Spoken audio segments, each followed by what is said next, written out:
What if the only person who has ever truly stopped you was never your boss, never your circumstances, never your lack of money, never your broken environment, but the single voice living inside your own head, the one that speaks the moment your alarm rings at 5 in the morning, the one that whispers, not today, the one that justifies why tomorrow is better, why next Monday is more perfect, why you deserve rest before you have even begun. What if that voice, that gentle, convincing, familiar voice, has been stealing years from your life? Not loudly, not violently, but quietly, politely, one skip day at a time.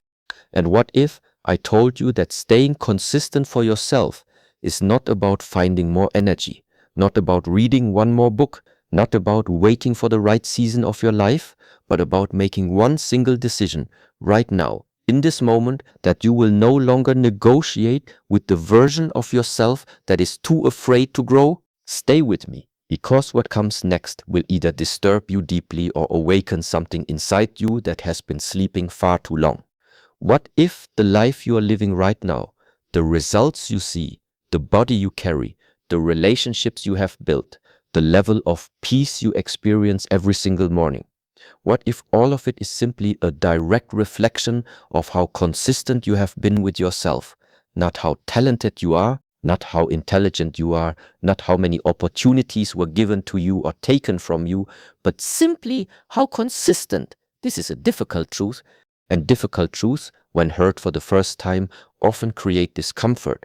But I ask you, do not run from this discomfort, sit with it, because inside that discomfort is the exact message your life has been trying to deliver to you for a very long time. Let us begin with something fundamental, something that most people misunderstand completely when they speak about the subject of consistency. Most people believe that to stay consistent, they must first feel motivated. They wait for the right feeling, they wait for the right energy, they wait for the moment when everything inside them aligns perfectly, when the universe sends a signal, when inspiration strikes like lightning, and suddenly they are ready to begin. But I want you to understand something deeply today. Motivation is a visitor. It comes, it stays for a short while, it leaves, and it does not ask your permission before it goes. If you build your consistency on motivation, you are building a house on sand. The first storm will take everything. Discipline is different. Discipline is not a feeling. Discipline is a decision, and decisions can be made regardless of how you feel, regardless of the weather inside your mind, regardless of whether the world is applauding you or ignoring you completely. The moment you understand that your actions should not be controlled by your emotional state, that is the moment your life begins to change in ways you cannot yet imagine. Now, I want to speak about the inner world, because this is where everything begins. Before you ever take a single step toward your goal, there is a conversation happening inside you, a very old conversation. One side of you speaks the language of possibility. It sees what you could become. It feels the pull of growth. It understands that you are capable of far more than your current reality suggests. And the other side speaks the language of protection. It tells you that you are tired. It tells you that you have already done enough. It tells you that the risk is too great, that failure will be painful, that comfort is safer, that tomorrow is a perfectly reasonable place to start. This inner conflict, this battle between two voices, is the real arena of consistency. Not the gym, not the office, not the meditation cushion. The real arena is inside your own mind, and it opens for battle every single morning, the moment you wake up. And here is what I have observed. People who stay consistent are not people who have silenced the second voice forever. They have not eliminated fear. They have not destroyed the voice of comfort. What they have done is something far more powerful. They have learned to act in spite of it. They have learned to hear the voice that says, stop and choose to move anyway. And every time they make that choice, something remarkable happens. The voice becomes a little quieter. The resistance becomes a little smaller. The path forward becomes a little clearer. Not because the obstacle disappeared, but because the person became stronger than the obstacle. This is the truth about consistency that nobody wants to hear It does not get easier because life becomes easier. It gets easier because you become harder, you become more capable, you become more rooted, you become someone who has proven to themselves through repeated action that they can be trusted. And that trust, the trust you build with yourself, is the most powerful currency you will ever possess. Let me now speak about something that destroys more dreams than failure ever has. And that thing is comfort. Comfort is not your enemy in the traditional sense. You will not see it standing in front of you with a sword. It will not challenge you openly. Comfort is far more dangerous than that. Comfort comes to you quietly in the evening when the day is done and you are tired. It sits beside you and says, "You worked hard today. You deserve rest. You have been doing well. Take a break. You can begin again tomorrow." And you listen. Because the voice is right. You did work hard. You do deserve rest. And before you realize what has happened, tomorrow becomes the day after tomorrow. And the day after tomorrow becomes next week. And next week becomes a memory of a time when you almost began something great. Comfort is the silent architect of mediocrity. It builds its walls slowly, brick by brick, and by the time you realize you are trapped inside, the walls are already very high. I am not telling you that rest is wrong. Rest is necessary. Recovery is essential. But there is a difference, a very important difference, between rest that serves your growth and comfort that protects your stagnation. One fills you, the other slowly empties you. Now I want to speak about identity, because this is perhaps the most overlooked aspect of building true consistency. When people try to stay consistent with a new habit, going to the gym, studying every day, meditating, eating well, they frame it as something they are doing. I am trying to exercise, I am trying to meditate, I am trying to read more. And the word trying reveals everything. It reveals that in their mind, this behavior exists outside of who they are. It is something they are reaching for, something separate from their identity. But watch what happens when someone no longer says, "I am trying to exercise," and instead says, "I am someone who moves their body every day." Watch what happens when the behavior becomes part of how they see themselves. Suddenly, skipping is not just breaking a habit, it is betraying an identity. And human beings will go to extraordinary lengths to protect their identity. They will sacrifice comfort, they will push through pain, they will return again and again because the action is no longer something they do, it is who they are. This is the shift. This is the moment when consistency stops being a struggle and becomes a natural expression of your being. You do not ask whether a river should flow. It flows because that is its nature. When you truly decide who you are, your actions begin to follow naturally. But I must address something with complete honesty now, because I believe that any teaching which only speaks of success and strength is incomplete, and therefore dangerous. You will fall.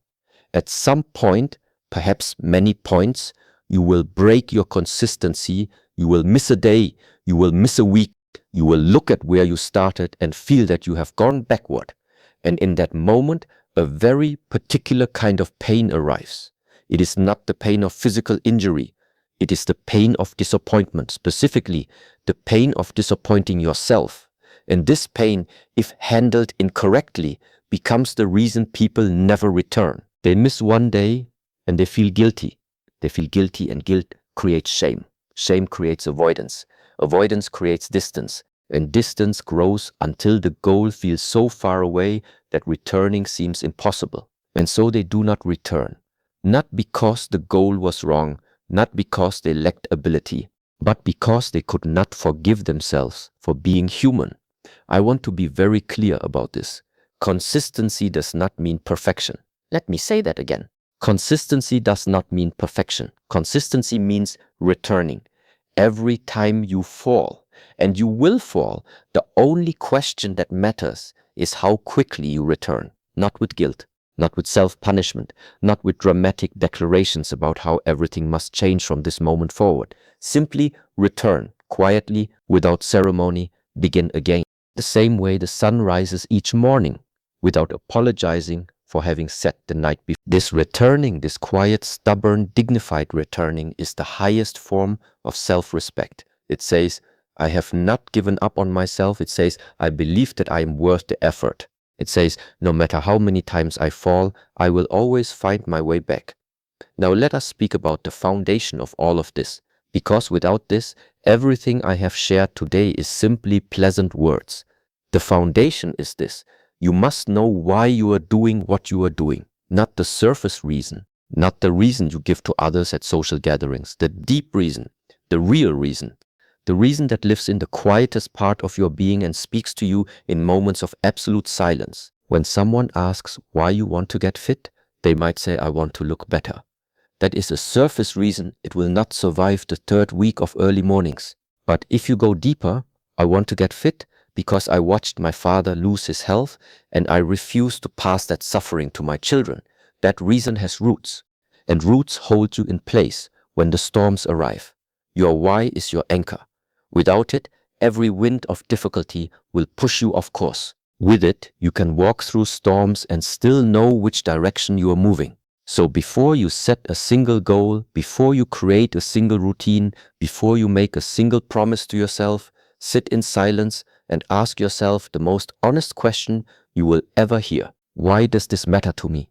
Not what others think should matter, not what society has told you to value, what matters to you in the deepest and most honest part of who you are. When you find that answer, and it may take time, it may require several layers of questioning, when you find it, hold it carefully. Return to it on the difficult days. Let it speak to you when your own voice goes quiet, because that is the voice that will carry you when everything else fails. I want to close with a final thought, and it is perhaps the most important thing I will say today. Staying consistent for yourself is an act of love, not the soft, comfortable kind of love that requires nothing from you. The fierce kind, the demanding kind, the kind that says, I love myself enough to give myself what I truly need, even when it is difficult, even when it is inconvenient, even when every part of me is begging for the easier path. When you stay consistent with your practice, your growth, your discipline, you are telling yourself something that no other person on this earth can tell you with the same authority. You are saying, I am worth showing up for, I am worth the investment, I am worth the sacrifice, I am worthy of the life I am working to build. And that message, repeated daily through action, through returning, through small steps taken with great intention, that message eventually becomes the loudest voice inside you, louder than doubt, louder than fear, louder than the comfortable whisper that says stay where you are, become the person who shows up, not for the applause, not for the recognition, not because someone is watching. Show up because you made a promise to yourself, and you are someone who keeps promises. That is the practice, that is the path, that is, in its most honest form, the art of staying consistent for yourself. Everything we have walked through today points toward one single truth: the life you want is not hidden behind a secret strategy, a perfect plan, or the right set of circumstances. It is hidden behind the version of you that shows up daily, that chooses discipline over comfort, that returns without guilt after every fall, that knows deeply why the journey matters, and that has made peace with the fact that growth is slow, quiet, and deeply personal. Consistency is not a technique, it is a character. Build that character one day at a time, and you will look back years from now, not with regret about the time you spent, but with quiet, unshakable pride in the person you chose to become. They miss one day and they feel guilty. They feel guilty, and guilt creates shame. Shame creates avoidance. Avoidance creates distance, and distance grows until the goal feels so far away that returning seems impossible. And so they do not return, not because the goal was wrong, not because they lacked ability, but because they could not forgive themselves for being human. I want to be very clear about this. Consistency does not mean perfection. Let me say that again. Consistency does not mean perfection. Consistency means returning. Every time you fall, and you will fall, the only question that matters is how quickly you return. not with guilt, not with self-punishment, not with dramatic declarations about how everything must change from this moment forward. Simply return, quietly, without ceremony, begin again, the same way the sun rises each morning, without apologizing for having set the night before.